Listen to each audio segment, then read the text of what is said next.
É por Ele, para Ele e dele todas as coisas. Ele que nos trouxe até aqui, Ele que nos fez ser quem somos e nos deu tudo que temos.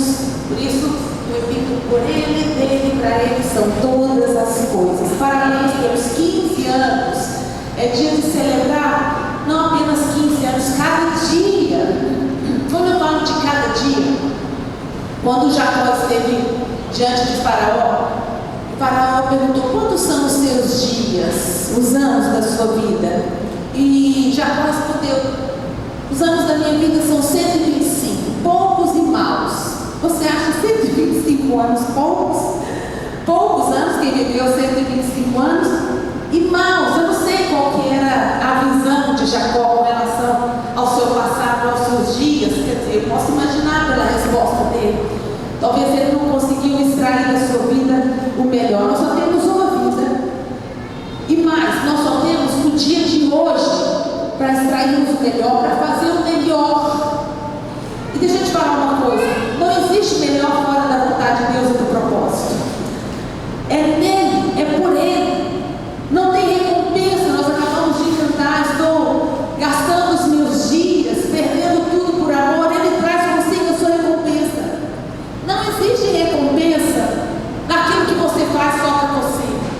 Nós somos chamados para viver uma vida para Deus. Nascemos com um propósito. A palavra fala que quando é com substância ainda informe no meio da nossa mãe, Ele escreveu e determinou cada um dos nossos dias. Nós nascemos para cumprir o que Ele determinou. E tem recompensa na vontade de Deus, em você fazer aquilo que é a vontade de Deus. Salomão diz: ensina-me a contar os meus dias, de maneira que eu alcance o coração sábio. Contar os dias. Sabe o que é contar os dias? É valorizar cada um deles. Queridos, que pensa nós estamos aqui numa manhã de domingo.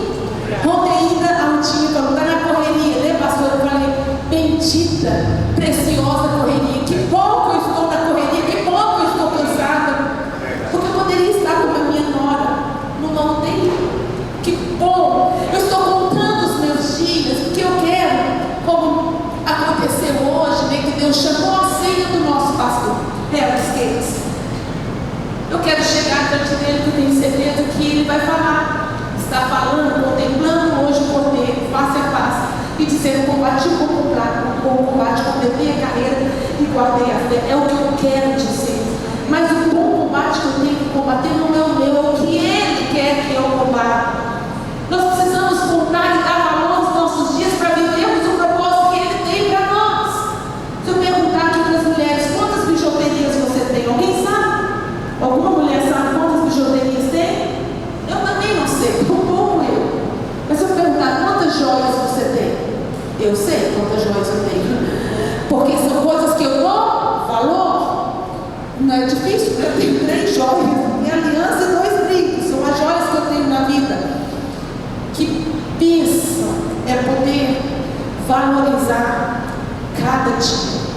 Querido, Deus te deu, meus queridos, um presente. É por isso que chama presente, é uma dádiva de Deus, chamado hoje. E você precisa só cumprir o propósito do Senhor a cada dia, para chegar lá no final, não dizer como Jacó: os meus dias foram poucos e ruins.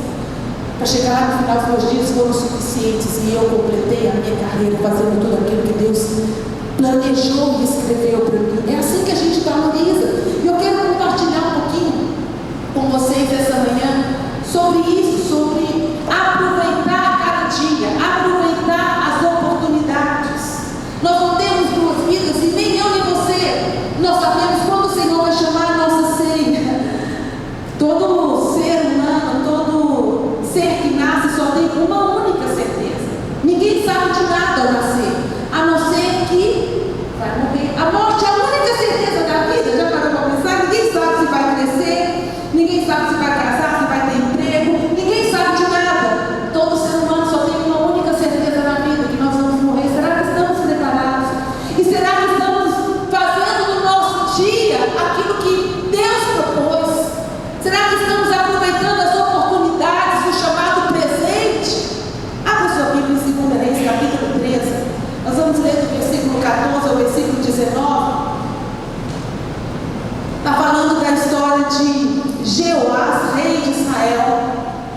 E provavelmente seu último encontro com o grande profeta Eliseu, discípulo de Elias, aquele profeta dos milagres, do poder, da autoridade.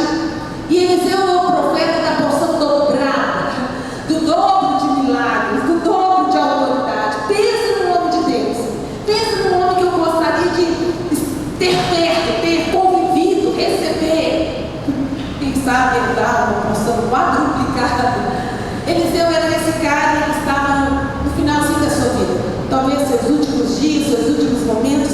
E o rei Jeoás, um rei que não era tão afinado assim com Deus, tão alinhado, ele foi visitar, reconhecendo talvez a autoridade de Eliseu. Vai visitar Eliseu nos seus últimos dias e diz assim, versículo 14. Antes de ler, eu só queria agradecer o carinho dessa igreja, como vocês sempre nos recebem, nos honram, sendo nós, gente como vocês, servos, apenas servos. Paulo um dia perguntou para a igreja de Corinto, que vivia meio que elevando, o status das pessoas, e falando, eu sou de Paulo, eu sou de Apolo, de Pedro, como se títulos valessem alguma coisa. Ele fala um pouquinho sobre isso. E Paulo pergunta, quem é Pedro? Quem é Apolo? Quem é Paulo? Apenas servos. Então nós sabemos quem somos. Nós somos apenas servos. E mesmo sendo apenas servos, vocês têm nos tratado como se fôssemos alguém especial. Não somos apenas servos. Muito obrigado. Que vocês escolham multiplicar as vezes em Deus tudo quanto vocês têm semeado, não só na nossa vida e ministério, mas nessa cidade, no reino de Deus. Tudo que semeamos em Deus volta de maneira incontável para nós. E que vocês, comunidade Vida Nova, colham multiplicadas vezes e Deus faça vocês prosperarem tudo. Muito obrigada por vocês receberem de maneira tão carinhosa. Nossa casa estará sempre aberta para vocês também. Comunidade Cristã Ribeirão Preto, que é a casa de vocês lá em Ribeirão Preto. Vai ser sempre uma alegria recebê-los. E por último, um recadinho: os livros estão ali. Quando acabar, como disse Dani aqui na primeira administração, nós teremos que sair correndo.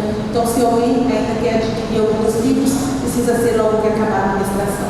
Em 2 Reis, capítulo 13, versículo 14, diz: estando Eliseu padecendo da enfermidade de que havia de morrer, Jeoás, rei de Israel, desceu a visitá-lo, chorou sobre ele e disse: meu pai, carros de Israel e seus cavaleiros. Então lhe disse Eliseu: toma um arco e flechas. Ele tomou um arco e flechas. Disse ao rei de Israel: retesa o arco. E ele fez. Então Eliseu pôs as mãos sobre as mãos do rei e disse: abra a janela para o oriente. Ele abriu. Disse mais Eliseu: atira. E ele atirou. Prosseguiu: flecha da vitória do Senhor, flecha da vitória contra os sírios, porque ferirás os sírios em Afeca até os exterminar, até os consumir. Disse ainda: toma as flechas. Eles tomou. Então disse ao rei de Israel: atira contra a terra. Ele aferiu 3 vezes e cessou. Então o homem de Deus, Eliseu, se indignou muito contra ele e disse: 5 ou 6 vezes a deverias ter ferido, então feririas os sírios até os consumir. Porém agora só 3 vezes ferirás os sírios.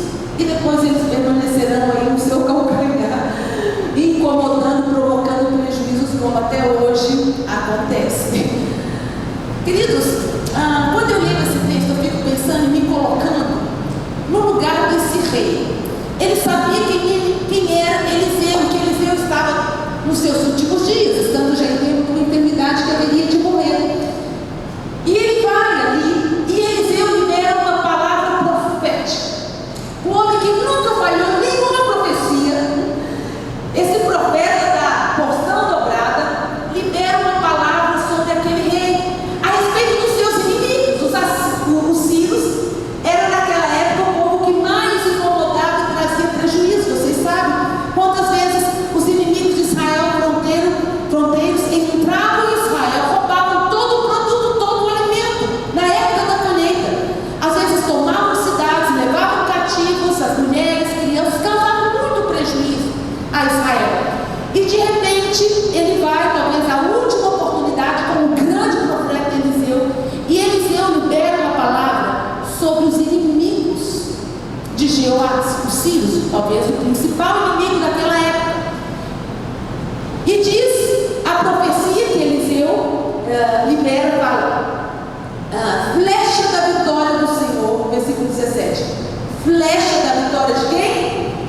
Senhor, é algo, a vitória do Senhor, o Senhor que vai te dar, é certo.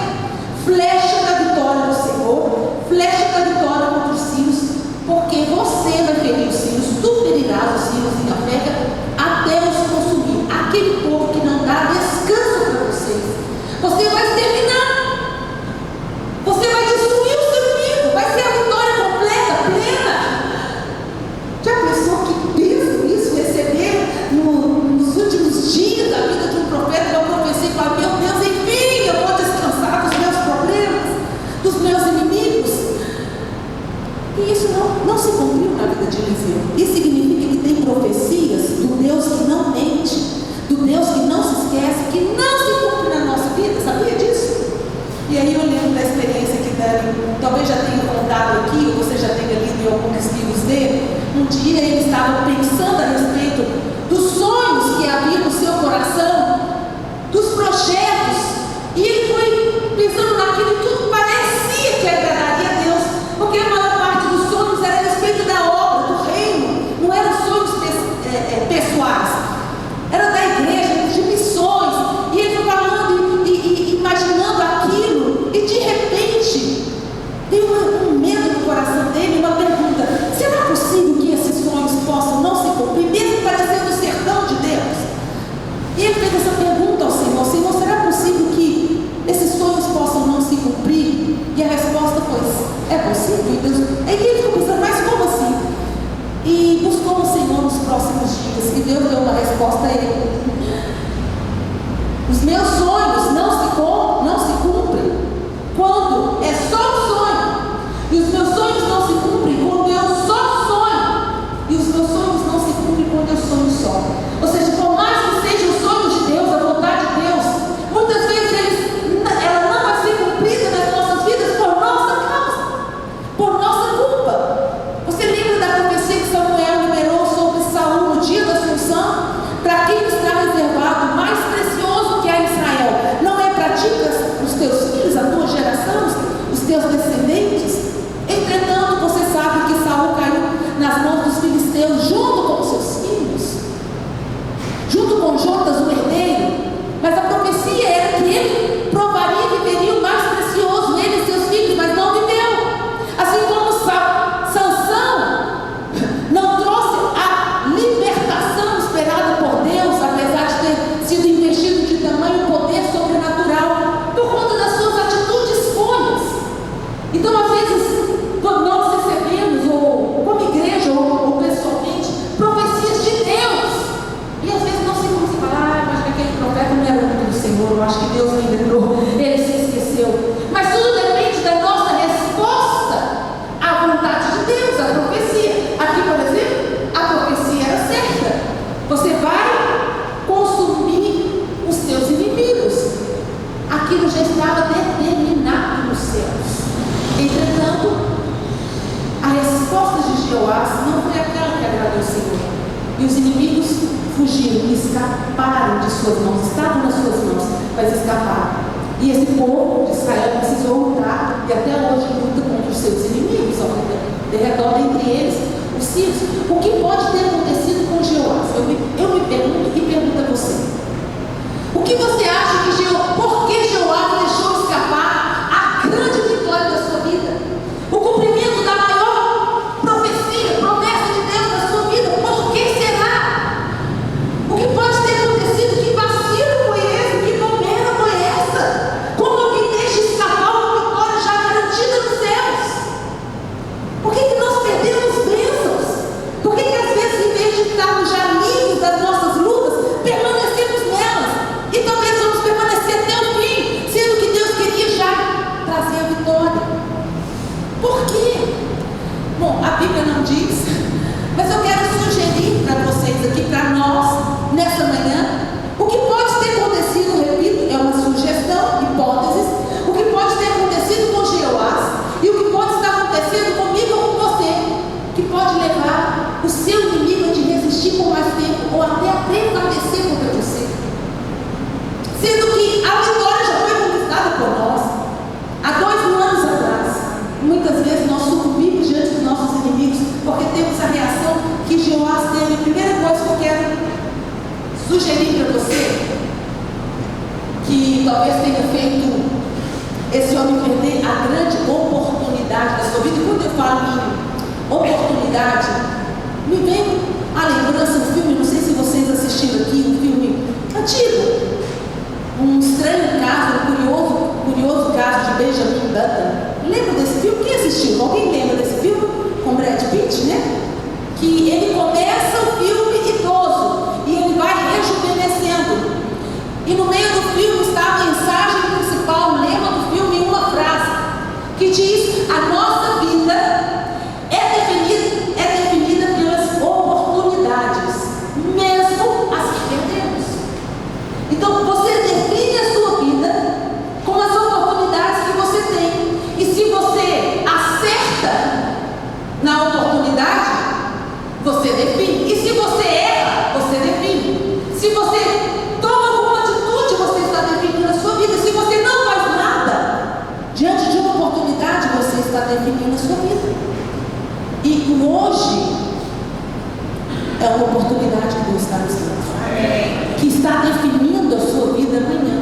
Eu estou falando amanhã mesmo, segunda-feira, mas eu estou falando amanhã daqui 10 anos, daqui 15 anos, quando nós olhamos o que estamos vivendo como família, já agora nessa adolescência maravilhosa, que é melhor do que nos diziam, uma grande colheita. Isso não apareceu do dia para a noite. Isso foram oportunidades que nós aproveitamos lá atrás e que definiram o que estamos vivendo hoje. Com certeza, se tivéssemos tomado atitudes diferentes, não chegaríamos aqui no mesmo destino. Eu lembro da entrega que eu precisei fazer. Eu entreguei minha vida ainda criança e essa foi a grande, maior de todas as graças que me alcançou. A minha vida é alcançada por graça todas as manhãs, todos os dias, em tudo que eu sou, em tudo que eu faço, em tudo que eu tenho. Mas a maior de todas as graças me alcançou na infância, quando a revelação de quem é Jesus, de quem eu sou, chegou até mim. Eu entreguei minha vida ao Senhor. E eu entreguei entregada, porque tem gente que entrega meio tomado, segurando. Eu entreguei entregada, falei: Senhor, a revelação que uma criança teve, eu falei, foi tanta graça e misericórdia, que eu entendi que sem Jesus eu estaria perdida, que eu não seria feliz, que a minha vida não teria um propósito. Eu consegui entender ainda muito jovem. E eu falei: Senhor, assume o controle da minha vida, e eu quero viver para ti, não para mim. E com 12 anos de idade, não sei se eu já contei esse testemunho aqui, com 12 anos de idade eu fiz uma entrega ao Senhor, depois que eu ouvi uma palavra na Jocum, uma missão que eu estava fazendo, uma escola de férias, e veio uma palavrinha daquela da mão, sexo e casamento, que sempre dão aos adolescentes. Eu era só uma adolescente de 12 anos. E ali naquela palavra, o Espírito Santo me tomou de uma tal maneira que eu fiz uma entrega. Eu falei: Senhor, eu não quero ter 2 homens na minha vida. Eu vou me guardar para ter um único homem. O Senhor não está nem me pedindo isso, mas menos não sentia nenhuma pressão dos céus. Senti um desejo no meu coração de me guardar, de não chegar só um pedaço de mulher no altar. Porque cada relacionamento que você estabelece, que não te leva ao altar, é um pedaço que você deixa. Eu falei: Senhor, eu quero chegar uma mulher inteira no altar, para viver a plenitude do meu casamento com o homem que você contém para mim. Então eu vou aguardar até que o Senhor faça conhecer o meu marido, porque eu não vou ter 2 homens na minha vida. Eu só era uma garota de 12 anos, de 12 anos, perdão. Um único homem, 12 anos. E quando o Dani me conheceu e despertamos um sentimento pelo outro, eu já tinha 15 anos, um pouquinho mais madura. Ele chegou para mim e falou: eu queria namorar você. E quando ele falou isso, eu já estava gostando dele. O meu checklist estava ok, desde cima até embaixo: bonito, bom filho, homem, líder na casa de Deus, chamado para pastor, tudo aquilo inteligente. Eu falei: meu Deus, esse é o nome que eu pedi para Deus. Na hora que eu abri a boca para falar sim, o Espírito Santo me lembrou daquela aliança que eu fiz com ele com 12 anos de idade, 3 anos antes. E eu falei: Dani, você é o homem que eu pedi para Deus, é o homem dos meus sonhos. Eu só não sei se você é o homem que Deus sonhou para mim e que Ele quer me dar. E a minha aliança com Deus vale mais do que qualquer outra. Eu falei: é você para lá e eu para cá. E nós vamos orar, se Deus não confirmar de maneira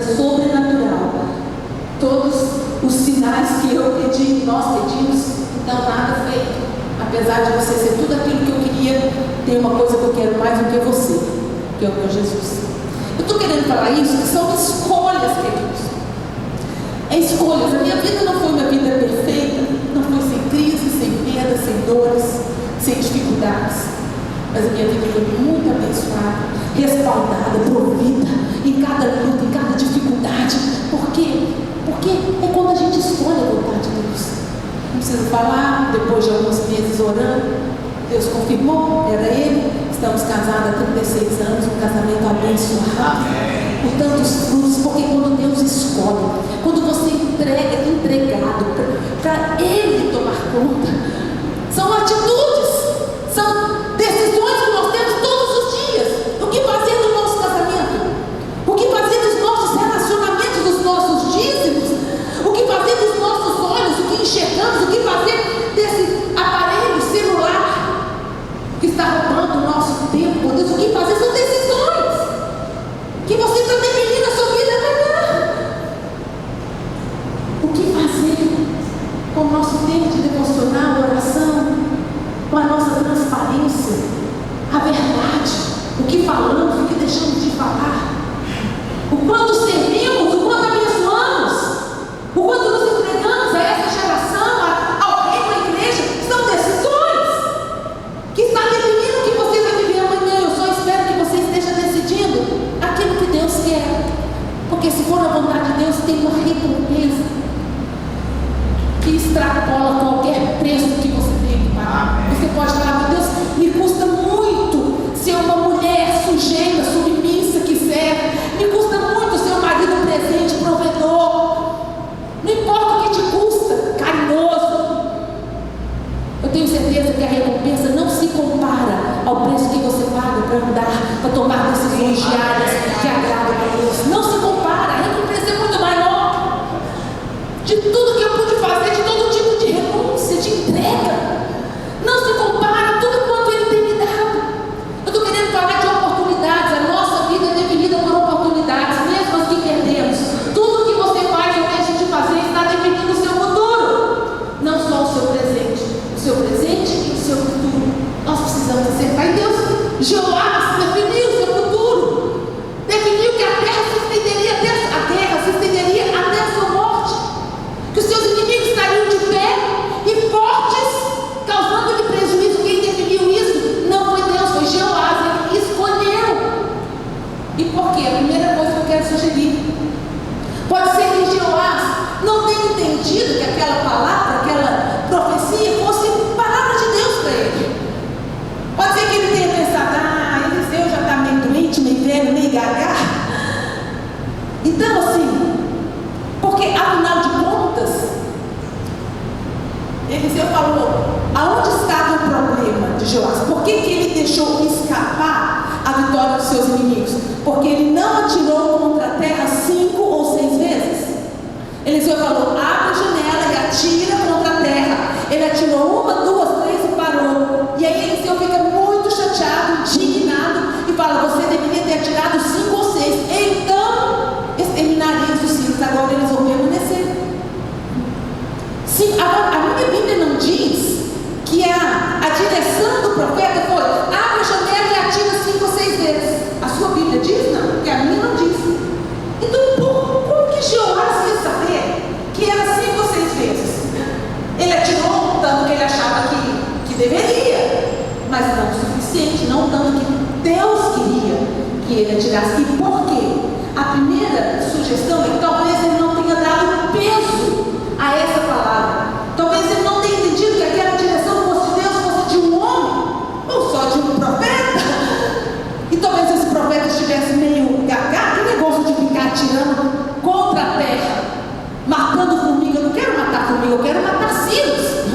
Eu não preciso me esmerar tanto assim, porque parece que não é coerente o que o profeta está me falando, sabe? Às vezes Deus nos fala aqui através desse púlpito, às vezes Deus nos fala lá na nossa casa, no nosso momento devocional, um reels que nós estamos vendo, uma palavra que nós estamos ouvindo, um post que a gente lê.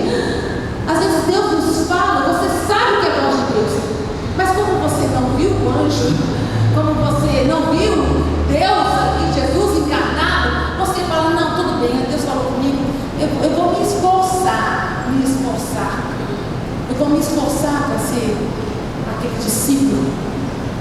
mais ou menos até onde eu aguento.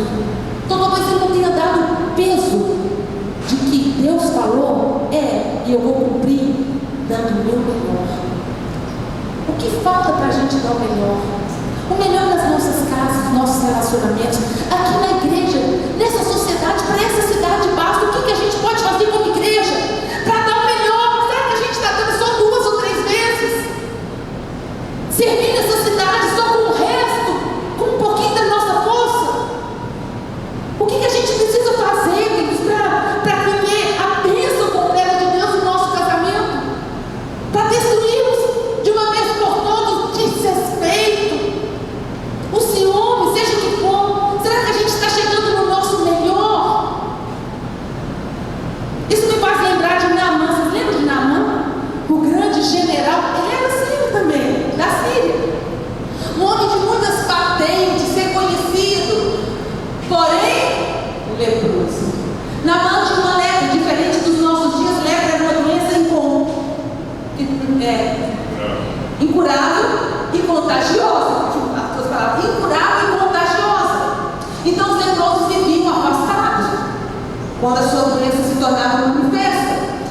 Naamã estava ali, ainda em convívio, talvez no começo, não sei, da sua doença. E a escrava da sua casa era uma judia. E ela falou para sua senhora, para a esposa de Naamã: se o meu senhor Naamã estivesse diante do profeta Eliseu, ele seria curado. O profeta Eliseu, um profeta de milagres.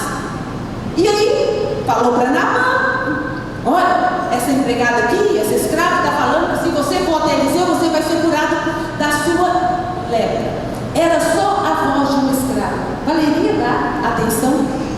Era uma escrava falando. Mas pensa, é a vida ou a morte, porque a lepra matava naquela época. A vida e a morte estavam na resposta que Naamã daria a uma menina escrava. Mas era a oportunidade da sua vida.